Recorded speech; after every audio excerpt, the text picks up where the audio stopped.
Operation सिंदूर की सफलता के बाद भाजपा ने धर्मशाला के कोतवाली बाजार से लेकर कचहरी अड्डे तक तिरंगा यात्रा निकली, जिसमें हजारों की संख्या में लोगों ने बढ़ चढ़कर भाग लिया। इस दौरान नेता प्रतिपक्ष जयराम ठाकुर, भाजपा प्रदेश अध्यक्ष डॉ राजीव बिंदल, सांसद राजीव भारद्वाज, विपिन सिंह परमार, स्थानीय विधायक सुधीर शर्मा, राकेश पठानिया, रणबीर सिंह निक्का आदि कई भाजपा नेता मौजूद रहे।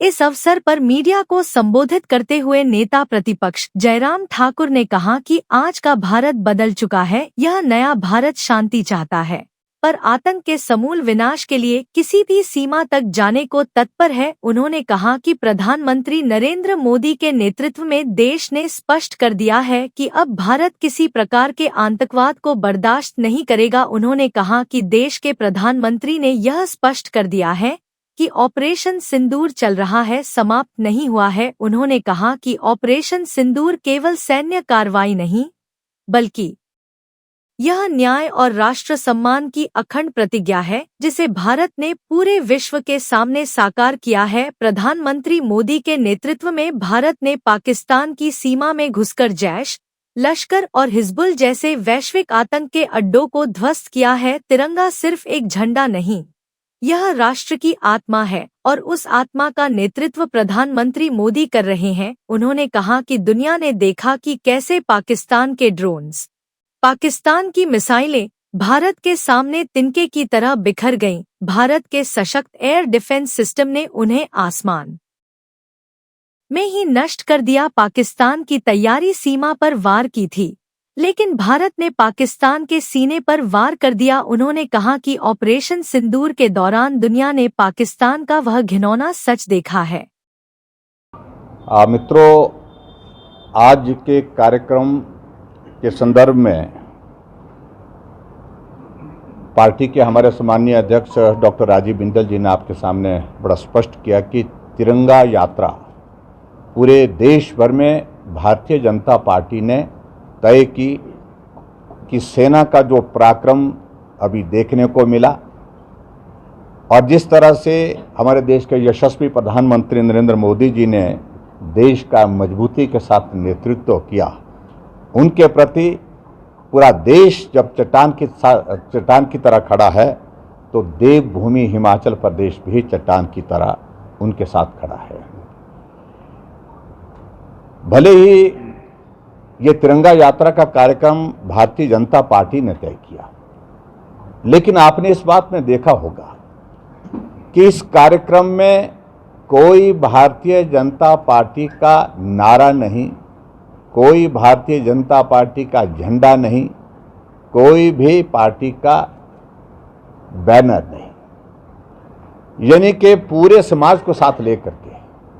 और इस बात के लिए मैं धन्यवाद करना चाहूँगा यहाँ जो हमारे मंच पर बैठा नेतृत्व कांगड़ा जिला का, जिसने इस कार्यक्रम में बहुत सक्रिय भूमिका निभाई। इसके आयोजन में, इस कार्यक्रम में व्यापार मंडल के लोग, सामान्य नागरिक, सेना के पूर्व अधिकारी, सेना के पूर्व में जवान रहे और यहाँ तक के पद्मश्री अवार्डी डॉक्टर क्षमा मात्रे जी भी इस कार्यक्रम का हिस्सा बने।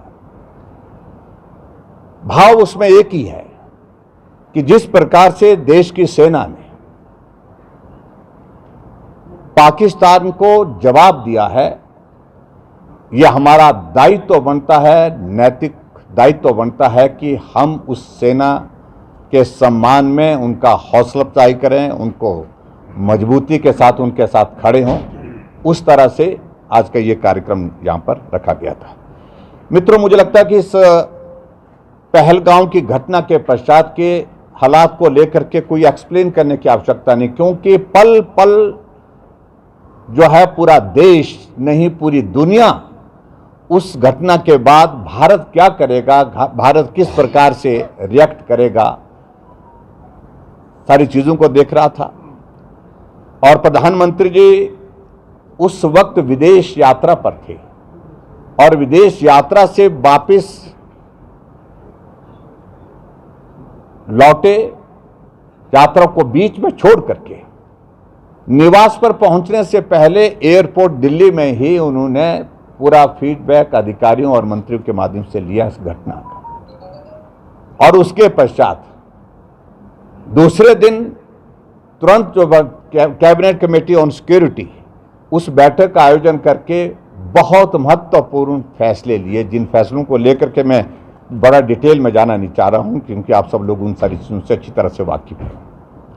यानी कि साफ संदेश दे दिया और प्रधानमंत्री जी ने एक सार्वजनिक सभा में एक बड़ा साफ संदेश दिया और संदेश दिया कि जो इस घटना में शामिल हैं, जो आतंकवादी और जो इस साजिश के पीछे हैं, उनको उनकी कल्पना से भी ज्यादा बड़ी सजा मिलेगी।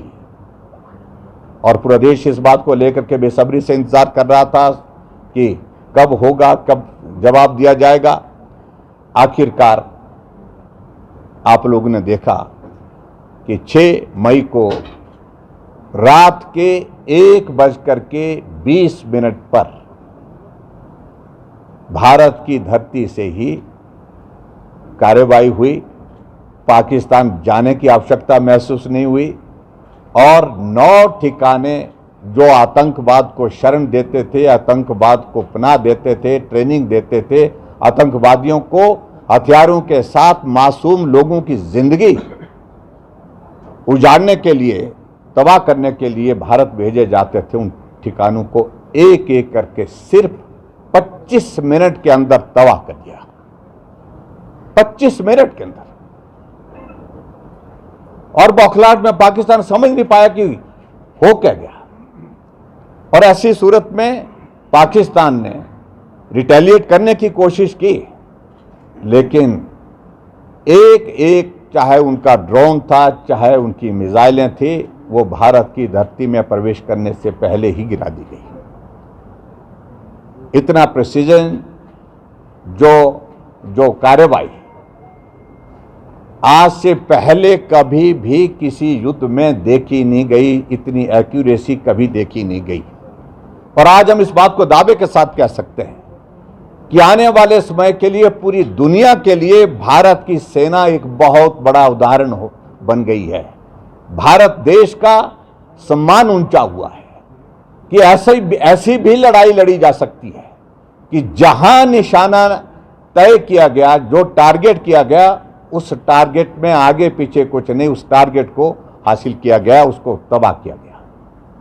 1983 से शिक्षा के क्षेत्र में अग्रणी Silver Bell senior secondary school Hiranagar Hamirpur पिछले 4 दशकों से शिक्षा जगत में एक अहम स्थान बनाए हुए है। श्रीमती शकुंतला निघाल के कुशल नेतृत्व में सिल्वर बेल्स की टीम द्वारा बच्चों को गुणात्मक शिक्षा प्रदान की जाती है, जिसमें बच्चों के सर्वांगीण विकास पर विशेष ध्यान दिया जाता है। I started the school in 1983 because there was a dire necessity for the English medium school that time.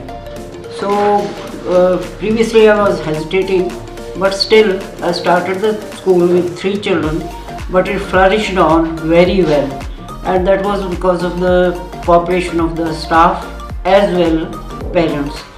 They did all the efforts to take the school up and flourish it very well, and we excelled in all the spheres, cultural activities, outdoor activities as well as the education activities. Super Magnet Group की सहभागिता से silver bell school में दी जाती है बच्चों को विभिन्न प्रतियोगी परीक्षाओं के लिए कोचिंग और नौनिहालों के लिए अत्याधुनिक सुविधा से युक्त बाल वाटिका की सुविधा भी उपलब्ध है। बच्चों के लिए स्कूल द्वारा ट्रांसपोर्ट की सुविधा 15 किलोमीटर के दायरे में दी जा रही है। गौरवमयी अतीत से सुनहरे भविष्य के निर्माण के लिए प्रतिबद्ध सिल्वर बेल्स स्कूल में आज ही अपने बच्चे के लिए सीट बुक करवाएं।